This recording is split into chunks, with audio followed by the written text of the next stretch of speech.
महादेवासमोर, शिवलिंगासमोर 3 टाळ्या वाजवण्याचं कारण काय तुम्हाला माहीत आहे का?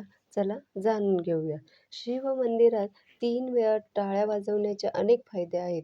3 वेळा टाळी वाजवून आपली उपस्थिती म्हणजेच आपले विचार, वेदना आणि आपले दुःख परमेश्वरासमोर व्यक्त केले जातं.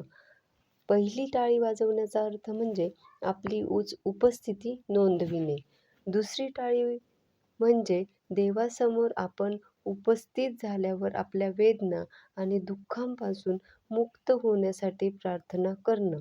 आणि तिसऱ्यांदा टाळी वाजवण्याचा अर्थ, "हे देवा, मला तुझ्या चरणी जागा दे", असा त्याचा अर्थ होतो.